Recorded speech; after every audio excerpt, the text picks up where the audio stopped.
Experian backdoor method, here's how to use it. This is part 12 of the 25-part series, credit repair secrets no one wants you to know about, but I'm giving you 25. This is number 12. If you haven't watched the entire series, I've left a link below with the playlist so you can watch all 25 parts. But in today's video, what we're going to cover is the Experian backdoor method. And what this is essentially for is for you to correct your personal information. That's one of the most important things before you start disputing, because you want to get rid of those old and outdated addresses that might be associated with collection accounts, negative accounts, and what have you. Because if that address is on your credit report, they're going to verify that it belongs to you. So step one is to get all of that information cleaned up so you only have one name, one address, and one employer, and it's all accurate. You're even going to see your birthday, so ensure that that data looks correct. One bureau might just report the year, some others might report the month and year. That's fine as long as the data that does appear is accurate. All right. So here's the breakdown. It is all inside of this guide. I am selling this guide, but if you are a part of the credit community, you will have instant access to this guide inside of the community. Now, if you haven't joined the community, comment the word community and I will send you the link, because once you join the community, you will have access to watch all of our replays. There is not a charge for these master classes. What you get is everything inside of the community, all for one low price. Prices will be going up, so make sure you lock in at this super low price now. Now, if you just want the guide, comment the word guide and I will send it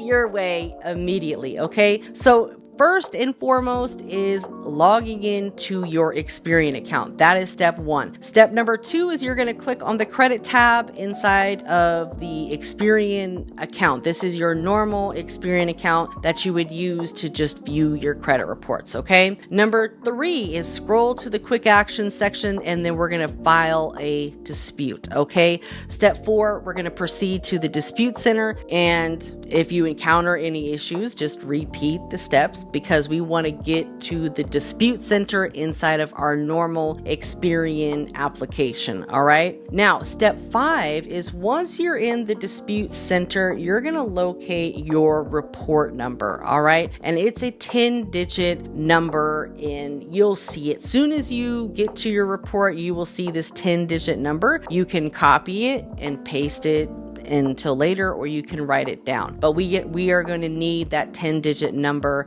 for this account. Now, here's where the magic happens. We're going to open up a new browser window, and this is the backdoor access entry. Okay, Experian.com, and then it says _online/dispute. I have all this in the guide, of course, but you're going to put in your report number, your 10-digit report number right here, and then just follow the instructions all the way down. You're going to find all of these inaccurate addresses and names and all of this personal information that is simply inaccurate. And what you're going to do is select all of that information inside of here so you can dispute it. Now, once you gather all of this information, make sure that you process the submit button, okay? Because a lot of people click on things and then they don't submit it, all right? You have to make sure that you follow through and ensure that your account was processed.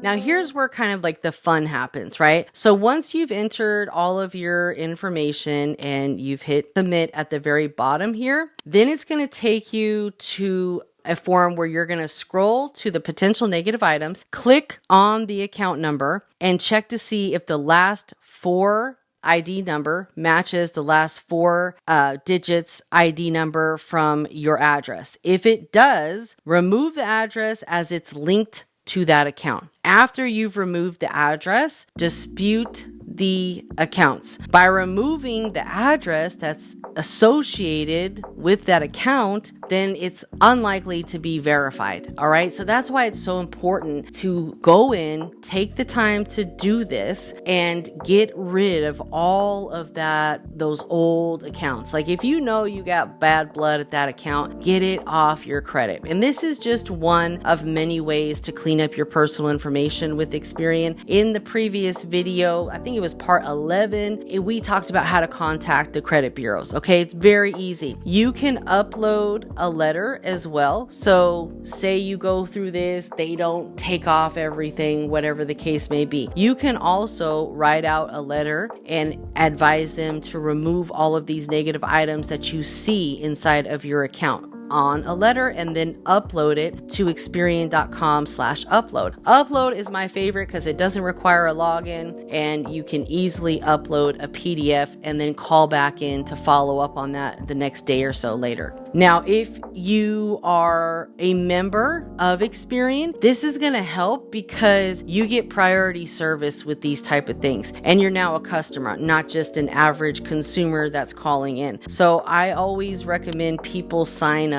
for the credit bureau's membership so they can get priority service, because right here, identity theft monitoring, right? So if you notice that there's some wrong things going on, then you have help, and you can call them and ask them to transfer you over to the fraud department. And right now you can get free 7 days, and then it's $24.99 with just Experian. But what I've noticed is you can actually call in and say, hey, I can't afford $24.99 a month. Is there a better promotional offer that you can give me? I can afford maybe like $14.99 for the next 6 months, and then, maybe go to the regular pricing at then. But, negotiate. Call them and tell them you can't afford that if you want to stay a member with them, right? But there are some benefits on being this member because, again, you're going to get priority service, and they're going to want to help their customers over just a normal consumer calling in. So again, if you get the guide, all of the instructions are right here for you guys, but this is just one of many ways that you can clean up your personal information. And for Experian, it just makes it a lot easier because you can see what is connected to what. And a lot of times the addresses that show on this backdoor don't show on your normal credit reports. I've had a lot of clients where they logged into Experian and they logged into this Experian and saw a whole bunch of different, account information or personal information that they did not see on their regular credit report. So just knowing this information is going to make it that much powerful because, again, this is kind of like the backdoor entryway that's going to show you a little bit more than just your average,